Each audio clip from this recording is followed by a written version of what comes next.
Graça e paz, meu irmão. Gratidão damos a Deus pela doce maravilha que é viver a vida.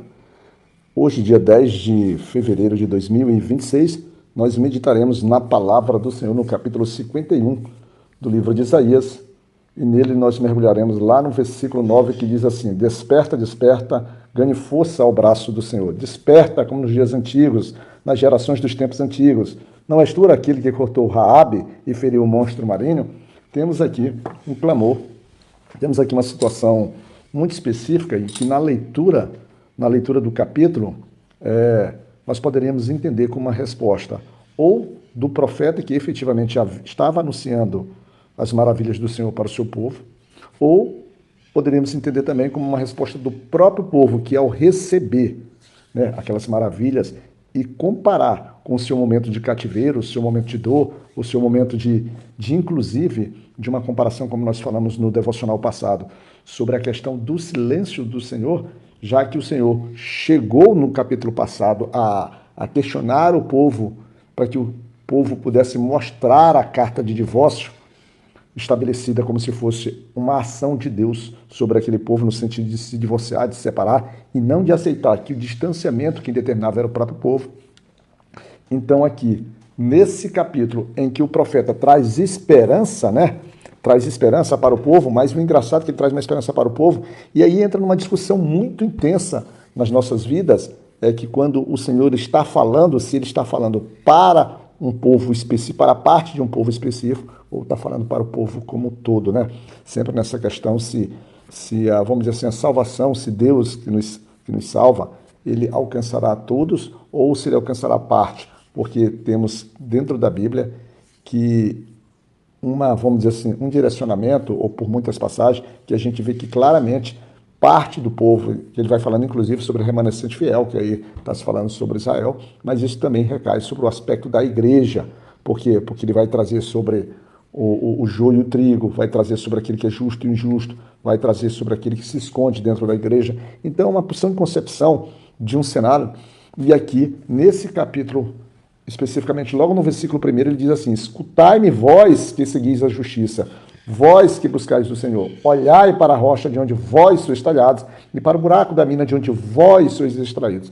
Você já observa que no chamado, na posição que o profeta está oferecendo a mensagem, ele já pega o grupo como todo, mas ele separa, ele divide, ele cria, por exemplo, ali uma divisão que a gente diz assim, porque a palavra diz assim: escutai-me vós que seguis a justiça.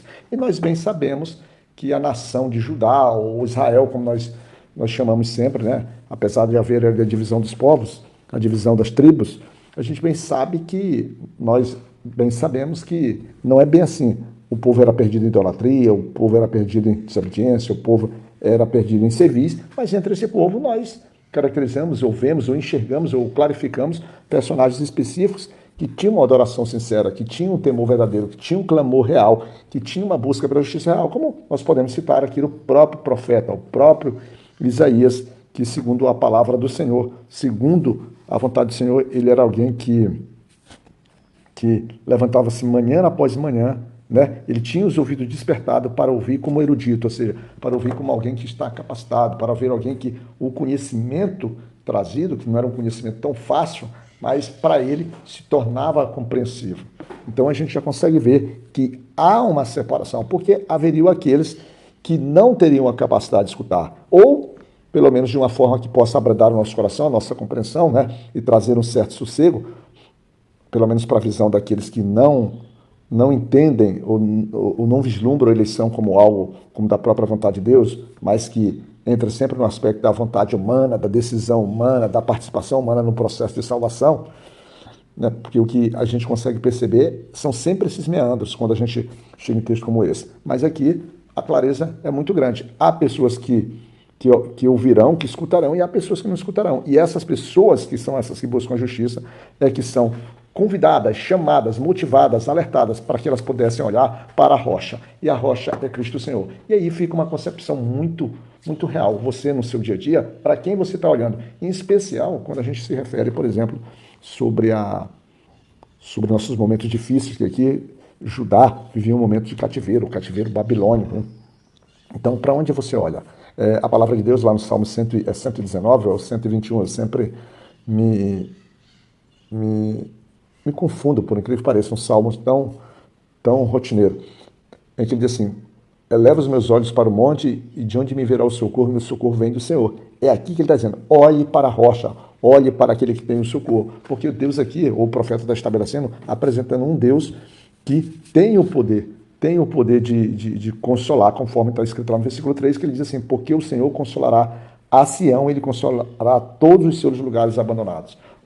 Todos os seus lugares abandonados, todas as suas cidades, todos, ele vai buscar ali aqueles que efetivamente estão voltados para a justiça, terá o socorro. E aí o Senhor, ou o profeta, nos relembra de uma forma para que, já que se eles estão com uma dificuldade de compreender e enxergar, ele diz assim: olhai, relembrai da história de Abraão, relembrai da história de Sara, que foi alguém que só prosperou, e a Bíblia que utiliza é a BKJ, né, que é a Bíblia King James Fiel, a versão 1611, ele diz que esse, a quem ele está agora indicando, que é Abraão, ele foi abençoado, ele foi chamado, olha só, ele não foi pela sua vontade própria, ele foi chamado pelo Senhor, indicando ali a sua própria eleição, os seus ouvidos foram, vamos dizer assim, sensíveis ao chamado do Senhor, isso é importante, é uma parte importante do ser humano, e a partir do momento que ele caminhou na direção do Senhor, ele foi abençoado e a sua, vamos dizer assim, e a sua descendência foi multiplicada, as suas riquezas foram multiplicadas, as suas bênçãos foram multiplicadas,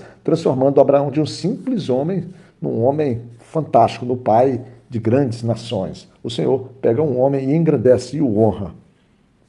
E aí, Deus, através do profeta, estabelece dizendo para o povo, no versículo 4, escutem-me, meu povo, e me dei ouvidos, ó minha nação, porque uma lei se originará de mim, e eu farei meu julgamento, permanecerá para uma luz dos povos. Então Deus estabelece que esse Deus de consolo será a luz, será a lei, e por meio dele os povos serão julgados. Os povos, a luz, eles serão alcançados. Os povos serão, vamos dizer assim, olharão para o próprio Senhor e reconhecerão nele a própria justiça, né? Porque a justiça, porque a iniquidade deles serão, vamos dizer assim, abandonadas, e eles, que seriam as ilhas, as nações, que a expressão utiliza, passaria a confiar no Senhor, porque o Senhor é Senhor de poder e Senhor de confissão. No versículo 7, ele traz novamente a questão, quando ele diz assim: escutai-me vós que conheceis retidão, o povo em cujo coração está minha lei. Aí ele usa a expressão do povo, da pessoa, mas você observa que ele está sempre buscando alguém que a própria lei, a própria vontade do Senhor, o próprio cuidado do Senhor, o próprio zelo dele já está estabelecido no coração do homem, mesmo que por vezes ele se encontre em sofrimento, né? E aí o Senhor em sofrimento. E o Senhor, quando ele usa esse versículo 7, que a gente vai reler, ele diz assim: escutar-me vós, que conheceis retidões, o povo em coração está minha lei. Não temais vós a desonra dos homens, nem estejais vós com medo das injúrias dele. Ele chamando a atenção que, apesar do momento de angústia, de sofrimento, apesar da opressão, do poder, da força ali daqueles homens sobre eles, aquilo ali é muito pouco diante do poder do Senhor, diante da ação do Senhor, diante do poder de libertação que Deus estabelece, porque a palavra do Senhor diz que essa força, né, dessa força opressora seria devorada por traças, né? Assim como a traça devora a roupa e o verme come a lã, Deus estabelece que a justiça dele, que será para sempre, de geração em geração, se oporia sobre eles e alcançaria até mesmo o povo cativo. O que a gente consegue enxergar nesse capítulo de uma forma muito clara, de uma forma muito direta, na verdade, a mão consoladora do Senhor sobre um povo que se sentia desesperançoso, que enxergava no seu coração, estava no seu coração, a forma silenciosa como Deus se estabelecia, chegava inclusive de dizer que o Senhor havia se separado, havia se divorciado do povo, mas que Deus aqui, nesse capítulo, mais uma vez reforça, estabelece, se torna claro que a presença do Senhor consoladora está sobre a vida do seu povo e sobre a vida dos seus filhos. E aí, eu te peço para que você possa refletir no teu momento, nesse teu momento, que pode ser um momento difícil, e eu, inclusive, no devocional de ontem, comentei sobre o caso de um irmão, de um amigo em Belém, que passava por um momento que estava, vamos dizer assim, causando grande aflição, principalmente no aspecto material, no aspecto financeiro. Mas eu quero lembrá-lo, a maior aflição que o homem passa é a sua aflição espiritual. E a sua aflição espiritual, ela se torna gigante para ele, amedrontadora, quando é uma separação, quando ele está distante de Deus, quando ele nega a presença de Deus, nega o poder de Deus, nega a necessidade de se submeter ao cuidado, ao zelo. Deus aqui estabelece que ele estabelece a própria lei dele. Então não há como a gente ter uma vida, vamos dizer assim, abençoadora, plena, próspera, se a gente não entender isso e não caminhar de acordo com a vontade de Deus e seguindo principalmente em obediência à sua lei. Fica na graça de Deus, Pai Todo-Poderoso, que a nossa fé em Cristo Jesus ela possa crescer e que a gente possa seguir em confiança que Deus nos cuide, meu irmão.